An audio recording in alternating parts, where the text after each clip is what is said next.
வணக்கம், welcome to சுபஸ் kitchen. இன்னைக்கு சுபஸ் கிச்சன்ல பக்கோடா குழம்பு எப்படி செய்யறதுன்றதை பார்க்க போறோம்.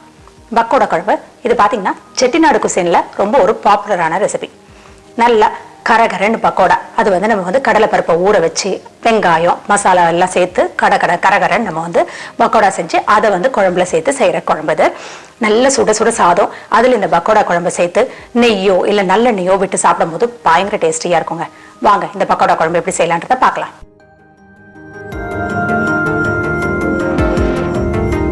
ஒரு பாத்திரத்தில் அரை கப் அளவுக்கு கடலைப்பருப்பு எடுத்துக்கோங்க. கடலைப்பருப்பு முங்குற அளவுக்கு தண்ணி சேர்த்துக்கோங்க. தண்ணி சேர்த்து ஒரு மூடி போட்டு ஒரு 2 மணி நேரம் நல்லா ஊற விட்டுருங்க. இன்னொரு பாத்திரத்தில் ஒரு சின்ன எலுமிச்சம்பழ சைஸுக்கு புளி எடுத்து வார்ம் வாட்டர் சேர்த்து ஒரு 10 நிமிஷம் நல்லா ஊற விடுங்க. புளி நல்லா ஊறட்டும்.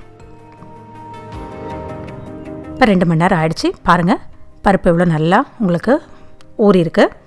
இந்த ஊறின பருப்புலேருந்து நல்லா தண்ணியை களைஞ்சி வடிகட்டிக்கோங்க. இந்த பருப்பை ஒரு மிக்சர் ஜாரில் எடுத்துக்கோங்க. இந்த ஊறின கடலை பருப்பு கூட நம்ம 3 காஞ்ச மிளகாய், நல்ல 1 டேபிள் ஸ்பூன் அளவுக்கு இஞ்சி, 1 பூண்டு பல், கொஞ்சம் கை நிறைய கொத்தமல்லி தழை எல்லாம் சேர்த்து நல்லா கொரன்னு அரைச்சி எடுத்துக்கோங்க. தண்ணி சேர்க்க வேண்டாம். பாருங்கள், அங்கங்கே பருப்பு தெரிகிற மாதிரி நீங்கள் அரைச்சா போதும். இந்த பக்கோடா மிக்சரை நீங்கள் ஒரு பாத்திரத்தில் எடுத்து இதில் ஒரு ஆனியன், பெரிய வெங்காயம் நல்லா பொடியாக கட் பண்ணி சேர்த்துக்கோங்க. ஒரு அரை டீஸ்பூன் உப்பு சேர்த்து எல்லாம் நல்லா கலந்து கொடுங்க. எண்ணெய் சூடாயிடுச்சான்னு பார்த்து நீங்கள் எண்ணெயில் கொஞ்சம் கொஞ்சமாக இந்த பக்கோடா மிக்சரை இப்படி கையில் எடுத்து அங்கங்கே கிள்ளி சேர்த்துக்கோங்க. நீங்கள் ஷேப் பண்ணிலாம் போடணும்னு அவசியம் இல்லைங்க. இந்த மாதிரி நீங்கள் கிள்ளி அப்படி சேர்த்துட்டா போதும். நமக்கு ஃப்ளேமை நல்லா மீடியம் இல்லைன்னா லோ டு மீடியமாகவே வச்சுக்கோங்க. அப்போ தான் உங்களுக்கு பக்கோடா நல்லா வெந்தும் வரும், அதே நேரத்தில் பொன்னிறமாகவும் இருக்கும். பாருங்கள், பக்கோடா நல்லா இப்போ வெந்து பொன்னிறமாக ஆயிடுச்சு. இதை ஒரு பேப்பர் டவலில் நீங்கள் எடுத்துட்டிங்கன்னா எக்ஸஸ் ஆயில் ட்ரெயின் பண்ணிடலாம். இப்போ புளி பார்த்திங்கன்னா நல்லா ஊறியாச்சு. இந்த புளியை நல்லா கரைச்சி திக்கான புளி தண்ணியை எடுத்துக்கோங்க. ஒரு பேன் அடுப்பில் வச்சு 2 டேபிள் ஸ்பூன் எண்ணெய் சூடு பண்ணிக்கோங்க.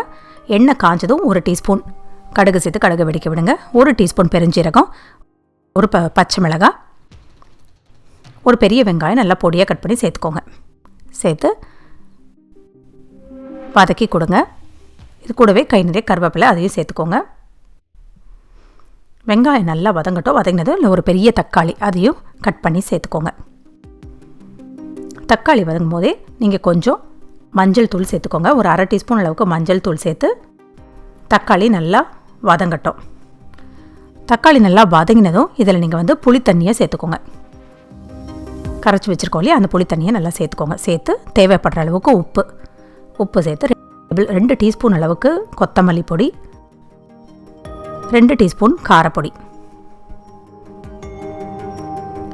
சேர்த்து எல்லாத்தையும் நல்லா மிக்ஸ் பண்ணி கொடுங்க. இந்த புளி கலவை நல்லா கொதிக்கட்டும். அப்போ தான் உங்களுக்கு பச்சை வாசனை போகும். இந்த கொத்தமல்லி பொடி காரப்பொடியோட பச்சை வாசனை நல்லா போகும். ஒரு மிக்ஸர் ஜாரில் 1/4 கப்பு தேங்காய், கொஞ்சம் பெருஞ்சீரகம், கொஞ்சம் ஜீரகம் சேர்த்து நல்லா தண்ணி விட்டு மைய அரைச்சி அந்த விழுதையும் இப்போ நீங்கள் கொதித்த இந்த புளி தண்ணி கலவையோடு சேர்த்துருங்க. குழம்பு நல்லா ஒரு கொதி வரட்டும். கொதி வந்ததும் நீங்கள் ஃப்ளேமை ஸ்விட்ச் ஆஃப் பண்ணி ஒரு தடவை கலந்து கொடுங்க. இதில் நல்லா கை நிறைய கொத்தமல்லி தழை சேர்த்துருங்க. சர்வ் பண்ணுறதுக்கு 15 நிமிஷம் முன்னாடி நம்ம பக்கோடா பொரிச்சு எடுத்துருந்தோம் இல்லையா, அதை இந்த குழம்புல சேர்த்துக்கோங்க. அவ்வளோதாங்க, பக்கோடா குழம்பு நமக்கு தயாராகிடுச்சு.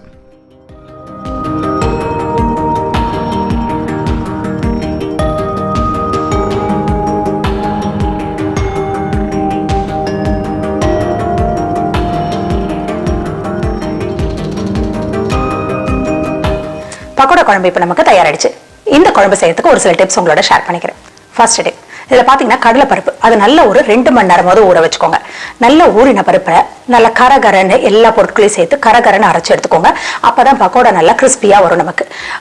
அப்படி நம்ம பண்ணும் போது நீங்கள் ஒரு பிடி நீங்கள் கடலை பருப்பை அப்படியே நீங்கள் பச்சையாகவே நீங்கள் எடுத்து வச்சிடலாம். ஊறின பருப்பை எடுத்து தனியாக வச்சுட்டு மீதியை மட்டும் கரகரன்னு அரைச்சிட்டு இந்த தனியாக எடுத்து வச்சிருக்க பருப்பையும் சேர்த்து நம்ம பொரிச்சு எடுக்கும் போது இன்னும் நல்லா உங்களுக்கு கிறிஸ்பியாக கிடைக்கும். செகண்ட் டிப், எண்ணெயில பக்கோடா நீங்க பொரிச்சு எடுக்கும் போது எண்ணெயை மிதமான சூடா வச்சுக்கோங்க. நல்லா வந்து காஞ்சிருச்சான்னு பார்த்ததுக்கு அப்புறமா பக்கோடாவை சேர்த்துக்கோங்க. மிதமான சூட்டுல வச்சு நல்லா பொன்னிறமா வர வரைக்கும் பொரிச்சு தனியா எடுத்து வச்சுக்கோங்க. தேர்ட் டிப், இது குழம்புக்கு நம்ம என்ன பண்ணியிருந்தோம்னா, சாதாரணமாக இப்போ நம்ம வந்து கடுகு கருவேப்பிலை தாளிச்சிருந்தேன். நீங்கள் நல்ல உங்களுக்கு ஒரு மசாலா ஃப்ளேவர் பிடிக்கும் அப்படின்னா நீங்கள் பட்டை கிராம்பு அப்புறம் பிரியாணியில் இதெல்லாம் கூட நீங்கள் சேர்த்து தாளிச்சிங்கன்னா உங்களுக்கு ஒரு நல்ல மசாலா ஃப்ளேவர் கிடைக்கும் அந்த குழம்புக்கு. ஃபோர்த் டிப், இதில் வந்து நம்ம வந்து தேங்காய் ஜீரகம் அரைச்சி சேர்த்துருந்தோம். நீங்கள் உங்கள் ஊரில் வந்து உங்களுக்கு கசகசா கிடைச்சதுன்னா நீங்கள் கசகசா சேர்த்து அரைச்சாலும் உங்களுக்கு வந்து அந்த குழம்பு நல்ல ஒரு ஃப்ளேவர் கொடுக்கும். கசகசா கிடைக்கல அப்படின்னா நீங்கள் அதுக்கு பதிலாக கொஞ்சம் கேஷ்யூ சேர்த்தும் நீங்கள் அரைக்கலாம். இன்னும் ரிச்சான ஃப்ளேவரோட இருக்கும். லாஸ்ட் டிப், நீங்க வந்து குழம்பு வந்து அப்புறமா தான் சர்வ் பண்ண போறீங்க, நீங்க தயார் பண்ண உடனே சர்வ் பண்ண போறது இல்லை அப்படின்னா நீங்க பக்கோடாவை வந்து நீங்க சேர்க்காதீங்க குழம்புல.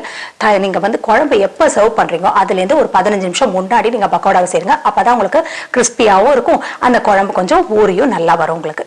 இந்த டிப்ஸ் எல்லாம் ஃபாலோ பண்ணி இந்த பக்கோடா குழம்பு செஞ்சு பார்த்து உங்க கமெண்ட்ஸை ஷேர் பண்ணுங்க. மீண்டும் ஒரு புதிய ரெசிபியோட உங்களை சந்திக்கிறேன். வணக்கம்.